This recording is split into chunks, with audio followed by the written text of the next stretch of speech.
this is Gab's Collection. Today I'm going to be unboxing and reviewing this Star Wars The Black Series Imperial Royal Guard figure. So this is the 6-inch line, and I really find it curious that it says Imperial and Royal on here. Couldn't just choose one, Imperial Guard or Royal Guard. I always thought Imperial was the right term because they are the Emperor's guards. But anyway, this is number 38 in the series. At the back it says, "Resplendent in crimson robes and armor, the Imperial Royal Guard protected the Emperor. Secrecy shrouded the Guard, with rumors abounding about the Sentinels' backgrounds and combat capabilities." Just more of the standard stuff all around, so I guess we'll just skip to opening this. Here's our Imperial/Royal Guard out of the box, and it was a bit tough to get him out. It looks like his legs were actually crossed inside the box on mine. It's quite strange. But he comes with 2 accessories. This is his staff. I'm not sure what exactly this is called, but it's detailed quite nicely there. It's just some good, clean black paint applications, nothing too spectacular. There is some slop around there, but nothing too bad, too noticeable. And I do wish that the silver part is chromed, as I do with all of the Black Series accessories, but alas, this is just cast in a gray plastic, which is fine. And then we have this small pistol here that the guards actually never used in the film, but they are taking some liberties with this figure, as we'll see in a moment. The figure itself, right now you can just see an arm peeking out, a helmet, and it's all cape for now. I mean, honestly, that's what I would have expected from a Royal Guard figure, especially since that's what we've been getting for the past few decades. But this figure actually packs some unexpected surprises. So if you actually pull this cape back, you'll see that there's this whole sculpted armor underneath. So it's a whole suit of armor underneath this this cape, or this cloak. And I don't know, but I'm pretty sure in the actual Return of the Jedi film, the guards were just wearing these dark maroon robes underneath this outer cloak. But I think this one, this particular iteration of the Royal Guard for the Black Series, sort of references Crimson Empire, if I'm not mistaken. I'm not the biggest expanded universe aficionado, I guess, but that's what I've heard people saying.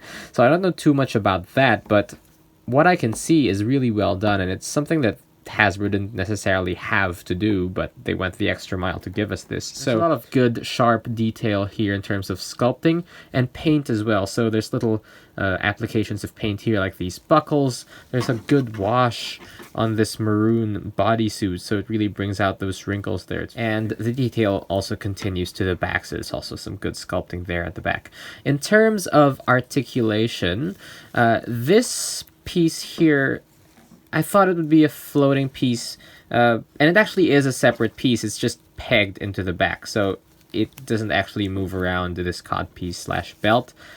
But in terms of articulation, I guess let's start with the head, where there is a bit of movement, very minimal, just a bit of swivel there, but not nothing too major, obviously because of the design of this. Shoulders go out that far, the elbows go only to 90 degrees, and this could have really done with some double jointed elbows, but that's not what we got. With the wrists, just your standard swivel, and it goes up and down. There's a hinge that lets it go up and down like that. This hand is actually sculpted in a particular way, I think, to hold this pistol. So let's just see.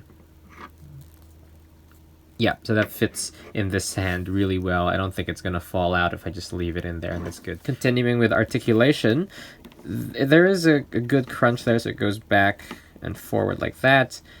There's only a little bit of tilt. It's not that free. It's not as free as some other figures in terms of this articulation here, but it is quite good. It's a good range of motion.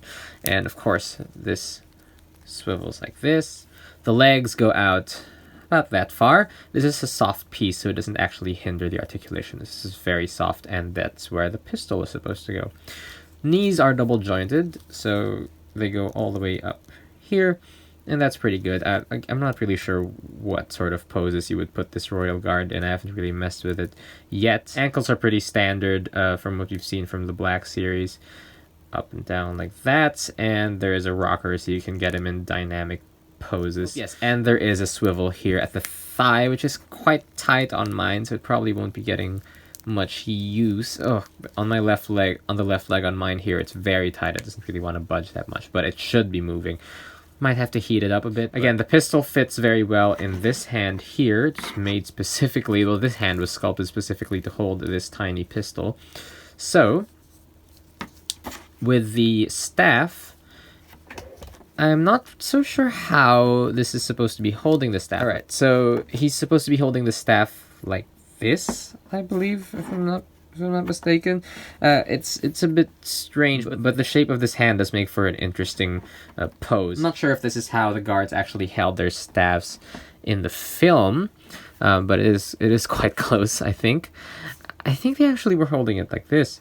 Not too sure. I might have to go look back at some old stills. And here is your classic Royal Guard pose or look, I suppose. But because this is packing this this nice sculpted armor underneath, I was trying to think of what sort of poses I could get this into. So you can sort of pull this cloak to the side and have the armor exposed like that. And can have a sort of pistol holding stance like that, some sort of action stance with this pistol like that. I'm not sure how you're supposed to be holding this if you're not supposed to hold it on the silver end there. So definitely having this armor sculpted underneath and all this great articulation makes this a more action-oriented figure than if they had just gone with the standard maroon robes underneath this red cloak. So interesting choice on Hasbro's part. I do like this quite a lot. It was an interesting surprise to me to be able to see this look for the Royal Guard that we hadn't necessarily seen in the films. Unfortunately, I only have one Royal Guard for now, but it would be better to have two so they can be flanking the Emperor. Speaking of the Emperor, here is the Emperor in his throne, Emperor Palpatine, and here's a Royal Guard standing beside him. And yes, they make quite the pair. Obviously, it would be better if I had two Royal Guards so that they could be flanking the Emperor. That might have to wait a bit until I get more of the other characters that I'm looking for. I think it would look fine if I had Vader on the other side and the Royal Guard on this side, but it would look better if I had two guards because the red really pops amongst the other Imperial characters, which are black and white and gray. So having this red is really nice for a display. And speaking of displays, I am working on a diorama of the Emperor's throne room. It's not an exact copy of the Death Star throne room. It's more of my interpretation of it, considering the limitations of my workspace. It's still pretty rough now. I'm still trying to smoothen everything out, and I'm printing some more decals out. I'm relying more on decals than I thought I was going to, but it's looking quite decent, I think. It's only my second real attempt at a diorama.